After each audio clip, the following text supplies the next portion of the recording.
بسم اللہ الرحمن الرحیم الحمد للہ رب العالمین والصلاة والسلام علی سید المرسلین۔ السلام علیکم ورحمۃ اللہ وبرکاتہ۔ محترم ناظرین کرام، کیا آپ جانتے ہیں کہ صبح کے وقت ادا کی جانے والی صرف 2 نفل نمازیں اللہ تعالیٰ کی بے شمار رحمتوں، رزق میں برکت، دل کے سکون اور گناہوں کی معافی کا ذریعہ بن سکتی ہیں؟ نماز اشراق اور نماز چاشت وہ عظیم عبادتیں ہیں جن کی فضیلت احادیث مبارکہ میں نہایت شان کے ساتھ بیان ہوئی ہے۔ ممکن ہے یہی عمل آپ کی زندگی میں خیر و برکت کا نیا باب کھول دے۔ محترم ناظرین، کیا آپ جانتے ہیں کہ روزانہ صبح سورج نکلنے کے بعد ایک ایسا نورانی وقت آتا ہے جس میں صرف چند منٹ کی عبادت آپ کو ایک مکمل مقبول حج اور عمرے کا ثواب دلا سکتی ہے؟ کیا آپ جانتے ہیں کہ آپ کے جسم میں موجود 360 جوڑوں کا صدقہ روزانہ صبح کیسے ادا ہو سکتا ہے؟ اور کیا آپ ان 2 نمازوں کے بارے میں جانتے ہیں جنہیں اللہ تبارک و تعالیٰ کے نبی صلی اللہ علیہ وآلہ وسلم نے صلاۃ الاوابین یعنی اپنے رب کی طرف کثرت سے رجوع کرنے والوں کی نماز قرار دیا ہے؟ جی ہاں، ہم بات کر رہے ہیں نماز اشراق اور نماز چاشت یعنی صلاۃ الضحیٰ کی، جن کے بارے میں اکثر لوگ الجھن کا شکار رہتے ہیں کہ ان دونوں میں کیا فرق ہے، ان کا صحیح وقت کیا ہے، ان کی رکعتیں کتنی ہیں اور ان کو پڑھنے کا بالکل درست اور مستند طریقہ کیا ہے۔ آج کی اس تفصیلی تحریر میں ہم رسول اللہ صلی اللہ علیہ وآلہ وسلم کی صحیح احادیث کی روشنی میں ان دونوں عظیم نمازوں کا مکمل طریقہ، وقت، فضیلت اور تمام ضروری مسائل اتنے آسان انداز میں سمجھیں گے کہ اس کے بعد آپ کو کبھی کوئی شک شبہ نہیں رہے گا۔ اس لیے اس تحریر کو آخر تک بہت غور سے پڑھیے، کیونکہ آج آپ کی زندگی کا ایک بہت بڑا علمی اور عملی مسئلہ حل ہونے جا رہا ہے۔ اشراق اور چاشت کیا 2 الگ الگ نمازیں ہیں یا ایک ہی نماز کے 2 نام ہیں؟ تو سب سے پہلے ہمیں یہ سمجھنا ہوگا کہ اس مسئلے میں علماء کرام اور محدثین عظام کی 2 آراء ہیں جنہیں سمجھنا بہت ضروری ہے۔ پہلی رائے، یہ دونوں دراصل ایک ہی نماز کے 2 نام ہیں، یعنی جب اس مبارک نماز کا آغاز سورج نکلنے کے تھوڑی دیر بعد ہوتا ہے تو اسے اشراق کہا جاتا ہے، اور جب دھوپ تیز ہو جاتی ہے تو اسی کو چاشت یا صلاۃ الضحیٰ کہا جاتا ہے۔ دوسری رائے یہ ہے کہ 2 الگ الگ نمازیں ہیں۔ اشراق وہ نماز ہے جو سورج نکلنے کے فوراً بعد یعنی مکروہ وقت ختم ہونے پر پڑھی جائے، اور چاشت وہ نماز ہے جو دن چڑھے دھوپ تیز ہونے پر پڑھی جائے۔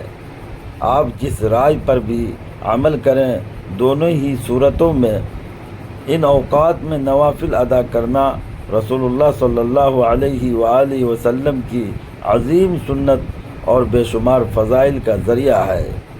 نماز اشراق اور نماز چاشت کے اوقات گھڑی کے مطابق، آئیے اب ہم ان دونوں نمازوں کے اوقات کو بالکل گھڑی کے وقت کے مطابق واضح طور پر سمجھتے ہیں، کیونکہ وقت کی درستگی ان نمازوں کی قبولیت کے لیے بنیادی شرط ہے۔ نمبر 1، نماز اشراق کا وقت۔ جب فجر کی نماز کے بعد سورج طلوع ہوتا ہے تو عین طلوع کے وقت یعنی جب سورج نکل رہا ہو، ہر قسم کی نماز پڑھنا سخت ممنوع اور حرام ہے۔ ہمیں شریعت نے حکم دیا ہے کہ سورج نکلنے کے بعد تقریباً 15 سے 20 منٹ انتظار کریں، یہاں تک کہ سورج ایک نیزے کے برابر بلند ہو جائے۔ جب یہ وقت گزر جائے تو اشراق کا وقت شروع ہو جاتا ہے، جو کہ عام طور پر کیلنڈر میں دیے گئے وقت طلوع آفتاب کے 20 منٹ بعد کا وقت ہوتا ہے۔ نمبر 2، نماز چاشت یعنی صلاۃ الضحیٰ کا وقت۔ چاش کا وقت اشراق کے بعد سے شروع ہو کر زوال کے وقت یعنی دوپہر کو نصف النہار سے تقریباً 10 سے 15 منٹ پہلے تک رہتا ہے۔ بہترین اور افضل وقت، صحیح مسلم کی حدیث پاک میں نبی کریم صلی اللہ علیہ وآلہ وسلم نے فرمایا، اوابین یعنی اللہ کی طرف رجوع کرنے والوں کی نماز کا بہترین وقت وہ ہے جب اونٹ کے بچوں کے پاؤں دھوپ کی شدت سے چلنے لگے۔ اس کا مطلب یہ ہوا کہ جب صبح کا تقریباً چوتھائی حصہ گزر جائے، یعنی اگر سورج 6 بجے نکلتا ہے اور ظہر 12:30 بجے ہے تو 9 سے 10 بجے کے درمیان کا وقت چاش کے لیے سب سے زیادہ فضیلت والا ہے۔ ایک اہم مسئلہ، کیا فجر کے بعد اسی جگہ بیٹھے رہنا ضروری ہے؟ جامع ترمذی کی ایک مشہور اور صحیح حدیث میں آتا ہے کہ اللہ کے رسول صلی اللہ علیہ وآلہ وسلم نے فرمایا کہ جس شخص نے فجر کی نماز جماعت کے ساتھ پڑھی، پھر وہ اپنی جگہ بیٹھ کر اللہ تبارک و تعالیٰ کا ذکر کرتا رہا یہاں تک کہ سورج طلوع ہو گیا، پھر اس نے 2 رکعتیں پڑھی تو اسے ایک مکمل حج اور عمرے کا ثواب ملے گا۔ اس حدیث مبارکہ کی روشنی میں سب سے افضل طریقہ تو یہی ہے کہ انسان فجر کے بعد دنیاوی باتوں سے پرہیز کرتے ہوئے جائے نماز پر ہی بیٹھا رہے، استغفار کرے، قرآن کریم کی تلاوت کرے یا تسبیحات پڑھے، اور پھر جیسے ہی مکروہ وقت ختم ہو 2 رکعت ادا کرے۔ مجبوری کی صورت میں اگر کوئی شخص کسی مجبوری کے تحت اپنی جگہ سے اٹھ جاتا ہے، مثلاً خواتین گھر کے کام کاج کے لیے اٹھ جاتی ہیں، یا کوئی مرد مسجد سے گھر چلا جاتا ہے، یا اپنے روزمرہ کے کاموں میں مشغول ہو جاتا ہے اور پھر سورج بلند ہونے پر اشراق کی نماز پڑھتا ہے، تو علماء کرام کے نزدیک اسے بھی اشراق کا ثواب انشاءاللہ مل جائے گا، کیونکہ اصل مقصد اس وقت کو اللہ تبارک و تعالیٰ کی عبادت سے آباد کرنا ہے۔ اب آتے ہیں رکعتوں کی تعداد کتنی ہے، تو نماز اشراق کم از کم 2 رکعت ہے اور آپ اسے 4 رکعت تک بھی پڑھ سکتے ہیں۔ نماز چاشت کم از کم 2 رکعت ہے اور احادیث مبارکہ میں اس کی تعداد 4، 6 اور 8 رکعت تک ثابت ہے، حتیٰ کہ بعض صحابہ کرام اور اہل علم نے اسے 12 رکعت تک پڑھنے کا بھی ذکر کیا ہے۔ آپ اپنی ہمت اور وقت کے مطابق 2 رکعت کر کے جتنی چاہیں پڑھ سکتے ہیں۔ اگر آپ کے پاس وقت کم ہے تو صرف 2 رکعت ہی پڑھ لیں تاکہ آپ اس دن کے فضائل سے محروم نہ رہیں۔ نیت کا طریقہ، بہت سے لوگ نیت کے الفاظ کے چکر میں پریشان رہتے ہیں۔ یاد رکھیے، اسلام میں نیت دل کے ارادے کا نام ہے۔ زبان سے عربی یا اردو میں مخصوص الفاظ دہرانا ہرگز ضروری نہیں ہے۔ جب آپ صبح کے وقت وضو کر کے جائے نماز پر کھڑے ہوتے ہیں اور آپ کے دل میں یہ بات موجود ہوتی ہے کہ میں اشراق یا چاشت کی نفل نماز پڑھ رہا ہوں، تو آپ کی نیت مکمل ہو چکی ہے۔ اگر آپ زبان سے کہنا چاہیں تو سادگی سے کہہ سکتے ہیں، میں 2 رکعت نماز اشراق یا نماز چاشت نفل واسطے اللہ تبارک و تعالیٰ کے پڑھ رہا ہوں یا پڑھ رہی ہوں۔ اس کے بعد اللہ اکبر کہہ کر ہاتھ باندھ لیں۔ نماز اشراق اور نماز چاشت کا طریقہ بالکل عام نفل نماز کی طرح ہے۔ پہلی رکعت ثنا یعنی سبحانک اللہم و بحمدک پڑھنے کے بعد تعوذ یعنی اعوذ باللہ من الشیطان الرجیم اور تسمیہ یعنی بسم اللہ الرحمن الرحیم پڑھیں، پھر سورہ فاتحہ پڑھیں۔ سورہ فاتحہ کے بعد قرآن مجید کی کوئی بھی سورت جو آپ کو یاد ہو پڑھ سکتے ہیں۔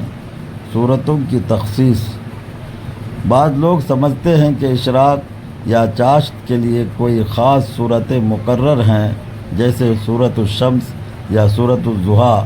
یاد رکھیے، شریعت نے کوئی بھی صورت فرض یا لازم نہیں کی۔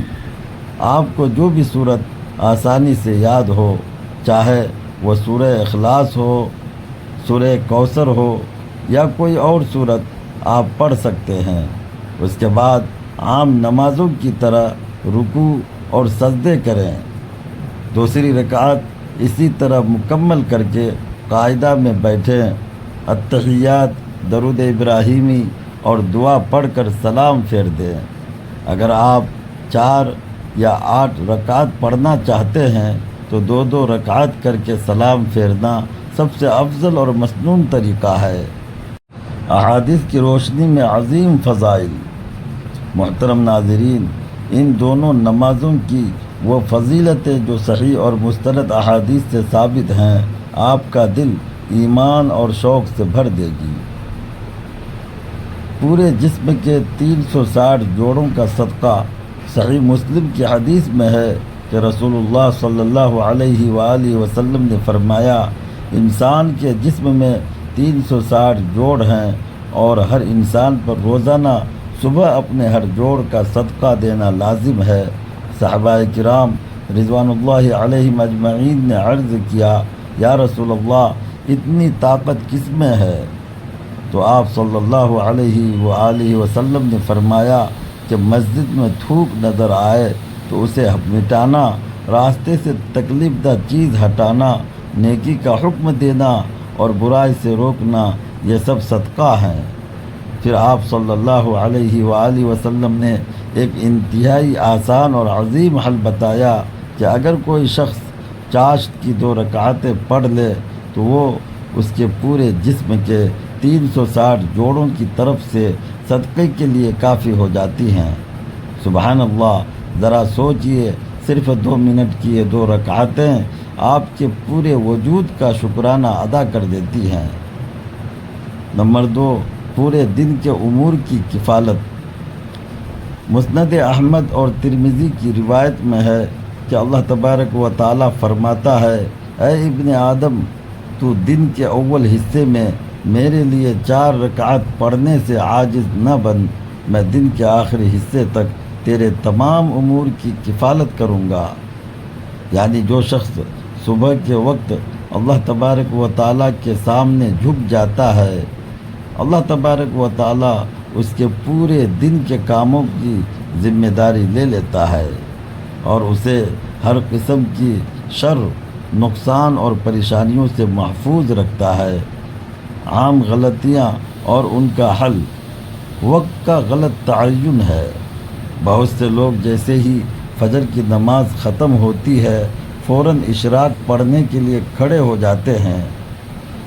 یاد رکھیے، فجر کی نماز کے بعد سے لے کر سورج نکلنے اور اس کے 15 سے 20 منٹ بعد تک ہر قسم کی نفل نماز پڑھنا گناہ اور ممنوع ہے، کیونکہ یہ وقت شیطان کے سینگوں کے درمیان سورج طلوع ہونے کا ہوتا ہے۔ اس لیے گھڑی کے وقت کا خاص خیال رکھیں۔ فجر قضا ہونے کی صورت میں لوگ سمجھتے ہیں کہ اگر کسی دن فجر کی نماز قضا ہو گئی تو اب وہ اشراق یا چاشت نہیں پڑھ سکتے۔ یہ بالکل غلط بات ہے۔ اگر آپ کسی دن سوتے رہ گئے یا کسی مجبوری سے فجر قضا ہو گئی تو جب آپ بیدار ہوں پہلے فجر کی قضا پڑھیں اور اس کے بعد اگر چاشت کا وقت باقی ہو تو آپ چاشت کی نماز بالکل پڑھ سکتے ہیں۔ خواتین کے لیے مسئلہ۔ اکثر خواتین گھر کے کاموں کی وجہ سے سمجھتی ہیں کہ وہ اشراق نہیں پڑھ سکتی، کیونکہ وہ فجر کے بعد جائے نماز پر نہیں بیٹھ پاتی، جیسا کہ پہلے عرض کیا گیا۔ خواتین فجر کی نماز کے بعد اپنے گھر کے ضروری کام کر سکتی ہیں، بچوں کو اسکول بھیج سکتی ہیں اور اس کے بعد جب بھی انہیں 9، 10 یا 11 بجے وقت ملے وہ چاشت کی نماز پڑھ لیں، انہیں پورا ثواب ملے گا۔ سفر میں اشراق و چاشت کیا یہ نمازیں سفر میں بھی پڑھی جا سکتی ہیں؟ جی ہاں، رسول اللہ صلی اللہ علیہ وآلہ وسلم سے فتح مکہ کے موقع پر سفر کی حالت میں بھی چاشت کی نماز پڑھنا ثابت ہے، اس لیے آپ سفر میں ہوں یا حضر میں اس برکت والی نماز کو کبھی نہ چھوڑیں۔ کیا یہ نمازیں روزانہ پڑھنی چاہیے؟ بہت سے لوگ پوچھتے ہیں کہ کیا ہم اشراق اور چاشت کی نماز روزانہ پڑھیں یا کبھی کبھی؟ محدثین کے درمیان اس میں بھی دونوں طرح کی آراء ملتی ہیں۔ بعض صحابہ کرام رضوان اللہ علیہم اجمعین کبھی کبھی پڑھتے تھے تاکہ یہ فرض نہ معلوم ہو، لیکن رسول اللہ صلی اللہ علیہ وآلہ وسلم کا عام معمول اور پسندیدہ عمل یہ تھا کہ جس نیکی کو شروع کیا جائے اسے ہمیشہ قائم رکھا جائے۔ اس لیے اگر آپ اسے اپنی روز مرہ کی زندگی کا معمول بنا لیں تو یہ آپ کے لیے اللہ تبارک و تعالیٰ کے قرب کا بہت بڑا ذریعہ بن جائے گا، کیونکہ اللہ تبارک و تعالیٰ کو وہ عمل سب سے زیادہ پسند ہے جو ہمیشہ کیا جائے، چاہے وہ تھوڑا ہی کیوں نہ ہو۔ ناظرین کرام، یاد رکھیے، نماز اشراق اور نماز چاشت صرف چند رکعات نفل نہیں، بلکہ اللہ تبارک و تعالیٰ کی قربت، رزق میں برکت، دل کے سکون اور زندگی میں خیر و برکت حاصل کرنے کا ایک عظیم ذریعہ ہے۔ اگر ہم روزانہ چند منٹ نکال کر ان مبارک نمازوں کی پابندی کر لیں تو انشاءاللہ تبارک و تعالی ہماری زندگی میں ایسے خوشگوار اثرات ظاہر ہوں گے جن کا ہم تصور بھی نہیں کر سکتے۔ آئیے آج ہی عہد کریں کہ ہم ان بابرکت نمازوں کو اپنی روز مرہ زندگی کا حصہ بنائیں گے اور دوسروں کو بھی اس نیکی کی دعوت دیں گے۔ اللہ تبارک و تعالی ہمیں اخلاص کے ساتھ نماز اشراق اور نماز چاشت ادا کرنے، اپنی عبادتوں کی حفاظت کرنے اور دنیا و آخرت میں کامیابی، سکون، برکت اور اپنی رضا نصیب فرمائے، آمین یا رب العالمین۔ مسنون و دل نشین دعا، آئیے ہم سب مل کر اللہ تبارک و تعالیٰ کے حضور ایک انتہائی دل نشین اور مسنون دعا کرتے ہیں کہ اللہ تبارک و تعالیٰ ہمیں ان مبارک اوقات کی قدر کرنے کی توفیق عطا فرمائے۔ اے اللہ، اے کائنات کے مالک، ہمارے دلوں کو اپنی عبادت کی لذت سے منور فرما۔ اے باری تعالیٰ، ہمیں اشراق اور چاشت کی نمازوں کا پابند بنا دے، ہمارے گناہوں کو معاف فرما، ہمارے پورے دن کے تمام معاملات کی خود کفالت فرما، ہمیں شیطان کے شر سے اور نفس کے مکر سے محفوظ رکھ۔ اے اللہ، ہمیں اپنے مقرب بندوں میں شامل فرما اور ہماری تمام جائز دعاؤں کو اپنے فضل و کرم سے قبول و منظور فرما، آمین یا رب العالمین۔ اگر آپ کو آج کا یہ مستند اور تفصیلی مضمون پسند آیا ہو اور آپ کے علم میں اضافہ ہوا ہو تو اس مضمون کو لازمی لائک کریں، نیچے کمنٹ باکس میں اپنی قیمتی رائے کا اظہار کریں اور آمین ضرور لکھیں۔ اس تحریر کو اپنے دوستوں اور رشتہ داروں کے ساتھ صدقہ جاریہ کی نیت سے شیئر کریں تاکہ وہ بھی ان فضائل سے فائدہ اٹھا سکے، اور مزید ایسی ہی بہترین و مستند اسلامی معلومات کے لیے ہمارے ساتھ جڑے رہنے کے لیے چینل کو سبسکرائب کرنا نہ بھولیں۔ اللہ تبارک و تعالی آپ کو جزائے خیر عطا فرمائے۔ اگلی ویڈیو تک اجازت دیجیے، اللہ حافظ، والسلام علیکم ورحمۃ اللہ وبرکاتہ۔